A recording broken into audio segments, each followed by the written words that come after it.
এই বৃষ্টির দিনে কার না ভালো খেতে ইচ্ছা করে বলো? তাই আজকে বানিয়ে ফেললাম মোরগ পোলাও। আমি আলু দিয়েছি, আপনারা চাইলে নাও দিতে পারেন। এরপর ওই তেলেই কিছু পেঁয়াজ বেরেস্তা করে নিলাম। এরপর তেলে সামান্য ঘি দিলাম। এরপর অ্যাড করলাম কিছু দারুচিনি, লবঙ্গ, এলাচ এবং তেজপাতা, সাথে কিছু আদা ও রসুন বাটা এবং কাঁচা লঙ্কা।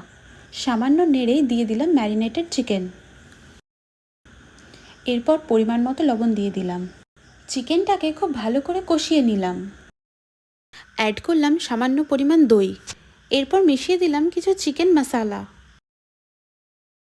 দিয়ে দিচ্ছি আলমন্ড পেস্ট, চিনি, জল এবং পেঁয়াজ বেরেস্তা। ভালো করে মাংসটা কষিয়ে ফ্রাই করে তুলে নিলাম। এবার দিলাম ঘি এবং আগে থেকে ভিজিয়ে রাখা বাসমতি রাইস।